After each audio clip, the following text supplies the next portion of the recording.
Obrigado. Professor Clóvis Nunes. O senhor falou que Allan Kardec era maçom, ou foi maçom. Pergunto, como pode um espírito tão evoluído fazer parte da maçonaria, onde sabemos que ali estão os espíritos mais rudimentares, materialistas, egoístas, ateus, etc.? A pergunta demonstra um desconhecimento total da maçonaria. Primeiro passo, primeiro desconhecimento absurdo. Ninguém entra na maçonaria se for ateu. Você só é maçom, só é iniciado na maçonaria se você crê em Deus. Se não acreditar em Deus, não entra na maçonaria. Veja que é o preconceito, né? A instituição é estigmatizada. O espiritismo também foi estigmatizado. A maçonaria é instituição de classe, gente. Tem nada a ver com coisa ruim. Os maçons todos são homens de bem. Um dos princípios da maçonaria é a família. Eles todos são filantrópicos. Onde tiver uma maçonaria no mundo, tem filantropia. Tem escola, tem instituição para amparar cegos, deficientes físicos. Eles são beneméritos da sociedade. Grandes revoluções históricas foram feitas pela maçonaria. Grandes seres foram maçons. Mozart foi maçom. Simão Bolívar foi maçom. O grande cubano, maçom, que foi responsável, e um professor fantástico, José Martí. E quando Cuba se libertou, ele disse a grande frase do mundo. Quando perguntaram a ele se ele estava feliz com a libertação da independência de Cuba, ele disse: não, minha pátria é a humanidade. E onde tiver uma nação opressa, eu não estarei feliz enquanto ela não encontrar sua liberdade. Andrada, o responsável pela Inconfidência Mineira, foi maçom. Leon Denis, o grande filósofo espírita, foi maçom até a sua morte. No Brasil, tem milhares de espíritas maçons, muitos maçons. A maçonaria é a reunião, um encontro que reúne as diferenças. Tem católicos, protestantes, muito poucos, mas tem, espíritas, tem padres maçons ativos, empresários, tem judeus, maçons. O único critério exigido para você entrar, crer em Deus. A maçonaria não é ateia. Então, isso é um mero preconceito. Allan Kardec foi maçom antes de ser espírita. O fato é que antigamente no século XIX, aí vai o período da cultura, os maçons tinham um codinome. Eles tinham um pseudônimo. E não se apresentava com o nome original. Do mesmo jeito que Dom Pedro I foi maçom, e a maçonaria foi responsável pela independência do Brasil, foi tudo arquitetado lá, como a revolução também da Bolívia e outros grandes feitos da humanidade, foram conspirados na maçonaria. Tiradentes foi maçom. Tomás Antônio Gonzaga foi maçom. A Inconfidência Mineira toda foi maçônica. Então tem muitas coisas maravilhosas da maçonaria. E o grau 9º da maçonaria é um grau esotérico, onde se tem muito de espiritualidade. Eu não sou maçom, mas conheço a instituição. E fui numa loja maçônica em Curitiba, convidado para uma palestra. Uma loja belíssima, onde eu vi um dos poemas mais incríveis, em uma mesa de granito preto, e uma luz em cima, as letras cravadas no granito, embaixo o relevo, branco, e uma caveira perfeita, quase polida, belíssima. Tem gente que não acha beleza na caveira, mas essa era bonita.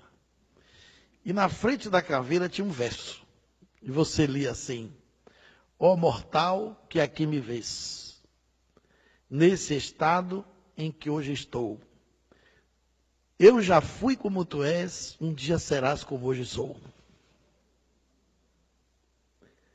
Todo maçom tem o seu túmulo antecipado, devidamente cadastrado, para saber onde vai ser sepultado. Eles acreditam na vida após a morte. Eles chamam de Grande Oriente Eterno. É claro que é uma instituição toda simbólica. A maçonaria foi a guardiã do conhecimento humano na época que você não tinha como se libertar das opressões, não tinha direitos. Ela foi a instituição que guardou direitos, que garantiu a defesa das pátrias, os direitos civis, garantiu muita coisa útil. Então eu sei que a pessoa está no senso comum da maçonaria, que pensa que lá tem um bode preto, que eles fazem culto ao demônio. Também já pensaram isso no Espiritismo. Ainda tem gente que pensa hoje em dia. Então, é importante conhecer isso. A pergunta, de qualquer forma, revela a necessidade de conhecer. Quando Allan Kardec se tornou espírita, ele ficou sendo um maçom adormecido. Porque não existe ex-maçom. Você, quando não passa a frequentar, você é chamado de maçom adormecido. Eu estudei, durante 6 anos, fenômenos paranormais dentro da ordem maçônica. Tem muitos fenômenos lá. Que é uma instituição milenária e guarda muita coisa interessante. E é uma instituição benemérita, que merece todo o nosso respeito, nosso aplauso e consideração. Claro que tem os maus maçons, mas também tem os maus cristãos, tem os maus espíritas, tem os maus padres, né? Tem os maus profissionais, tem os maus médicos, tem os maus advogados.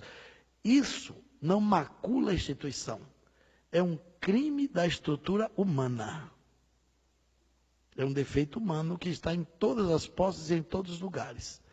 Então, Allan Kardec foi maçom, frequentou a loja de Leon Denis e os princípios que estão lá na Gênesis, aquelas frases portentosas de Deus, o grande arquiteto do universo, isso é maçônico.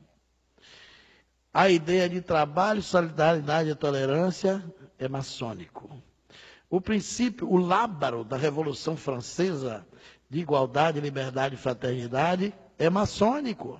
Vem da maçonaria. Eles trouxeram e Allan Kardec incorporou. Na Revista Espírita, o espírito de Jacques Desmoulins se comunica, evocado na Sociedade de Estudos Espíritas de Paris, e sugere que o espiritismo faça uma aliança com a franco-maçonaria francesa e com a maçonaria europeia para expandir a doutrina na divulgação pelo mundo. E essas comunicações de Jacques Desmoulins, que é um mito da maçonaria, que foi um personagem templário, porque a maçonaria remonta ao tempo dos essênios, é uma instituição, portanto, milenária, trouxe essa abordagem que está na Revista Espírita. Quando eu fui ao Japão pela primeira vez, eu levei um fato paranormal maçônico que aconteceu na estação de Gez, em Paris. Eu pesquisei esse caso na Rua do Lavradio, na Biblioteca Maçônica, no Rio de Janeiro, que é uma das bibliotecas mais ricas do Brasil. São vários andares repletos de livros que estão esgotados, verdadeiras preciosidades do conhecimento literário em língua portuguesa. Só tem livro bom, portentoso. A história de Valdomiro Lorenz, que eu acabei de contar há pouco, eu li na Biblioteca Maçônica, comentava aqui antes da pergunta, Valdomiro Lorenz era maçom. E era espírita, e médium, e professor de Esperanto, e o maior filantropo que tinha na época. E eu descobri nessa biblioteca uma história poderosa.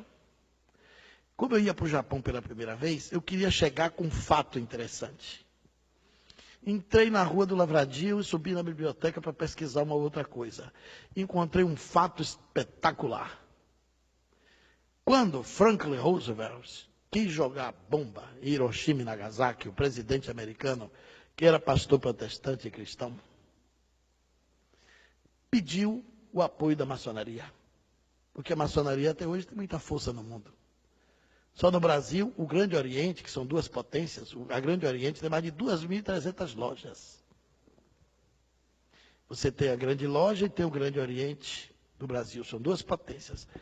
Aí o Franklin Roosevelt pediu apoio da maçonaria para jogar a bomba, porque ele não queria ficar sem lastro, sem suporte.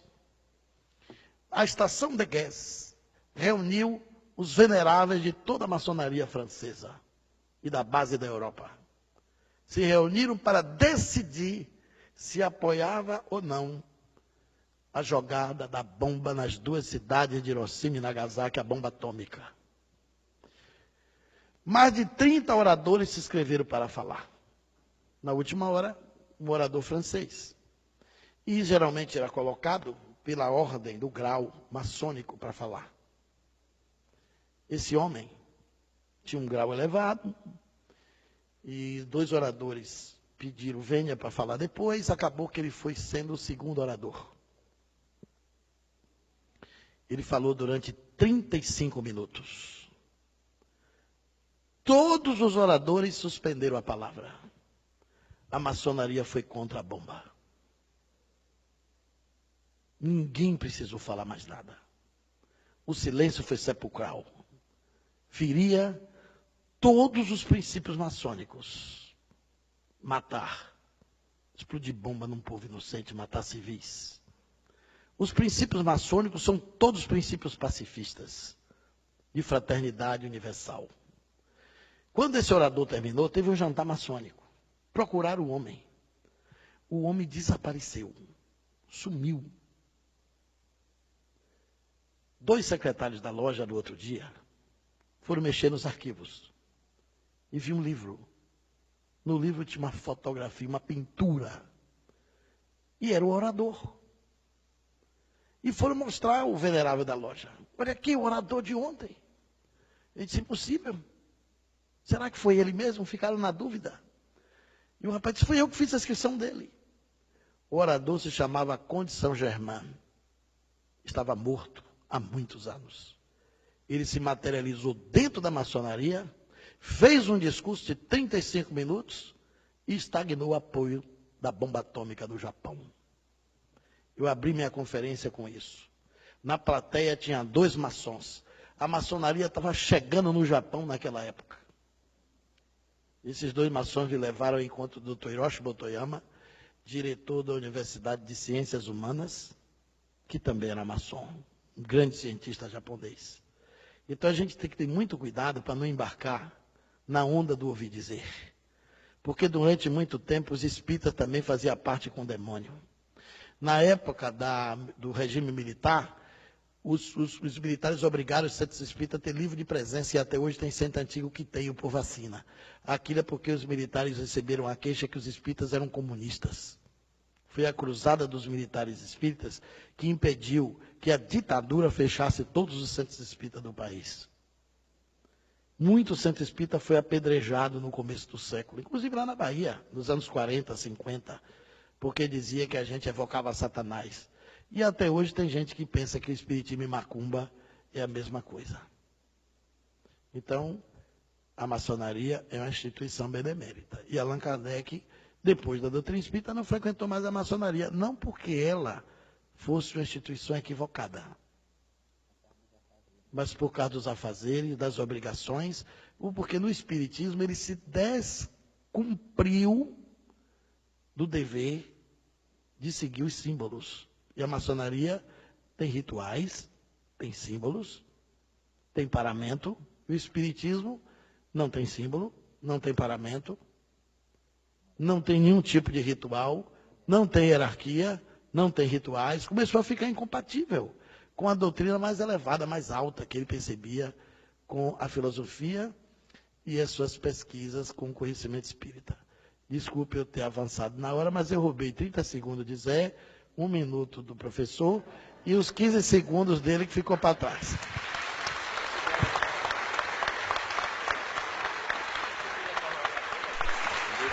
Eu queria só fazer um complemento, porque, isso aqui, olha, não é uma biblioteca ambulante. Olha, gente, olha, meu Deus do céu, olha, até eu estava cansado, passou meu cansaço, porque eu estou aprendendo, né? A gente está sempre aprendendo. Eu queria fazer só uma alusão, eu não conhecia a maçonaria. Eu via muito falar, ler e tudo mais. E o ano passado, acho que foi o ano passado, né? Foi eu, você e Débora. A gente foi receber um convite de uma loja para dar uma palestra por causa de um livro que e atiçou muito eles, que se chama o livro Arqueologia do Ser, né? Que eles estudam inclusive lá. E nós fomos convidados a uma palestra e tudo mais, tinha que ser convidado, foi o pessoal. E eu tinha uma curiosidade muito grande, né? Olha, acreditem que lá eu dei uma das melhores palestras da minha vida, não foi? Até eu que sou crítico de mim mesmo, que eu nunca... Foi um negócio fantástico, a energia. Meu, aquilo ali, aquelas pessoas estudando, eles estudam. Eu não vi nem bode preto que me disseram. Não é? Eu não vi ninguém dizendo que tinha que matar uma pessoa, pelo menos por mês, né? Não é? Desencarnar ninguém. Não tem nada disso, é tudo que o professor Cláudio falou e eu me senti muito bem lá. Isso é uma grande verdade, mas é um mito que as pessoas criam, não é? Eu tenho um irmão meu que é evangélico, ele diz que a maçonaria é coisa do demônio, do diabo. Nem sabe que a maçonaria faz tanto bem, né? Às vezes até os próprios evangélicos, né? Foi muito bom. Bem, eu também já fiz diversas, né, repetindo, palestras de maçonaria. Conheci, venho de uma família maçom, meu pai é maçom, fui dirigente de maçonaria do Grande Oriente, e também nunca vi na minha casa nada que fosse bode preto, né? Aliás, na realidade, o bode preto já é expiatório mesmo, viu? Eu não poderia ser ingrato com a maçonaria. Eu recebi já inúmeros convites na minha vida para ser maçom, mas devido à questão da seriedade que representa, eu convivi 35 anos com um maçom, grau 33, foi diretor de loja. Eles não chamam as esposas dos amigos, eles chamam de cunhadas. Quer dizer, eles são realmente beneméritos, fazem trabalhos maravilhosos, e foi uma das pessoas que eu tive felicidade de conviver 35 anos, e foi uma das pessoas mais amáveis que eu conheci. Fiz várias conferências na loja dele, e fiquei impressionado, porque quando eu cheguei lá, a primeira coisa que eu vi foi o Aleph hebraico e o Taf, que é uma expressão que está lá em Isaías: eu sou o princípio e o fim, como está no Apocalipse, o Alfa e o Ômega. E ele escultou também a Arão, irmão de Moisés, que é o representante da espiritualidade no judaísmo. Então é uma instituição que, até onde eu conheço, muito séria, muito respeitável, e que nós espíritas jamais poderemos pensar ou ter esse pensamento da maçonaria.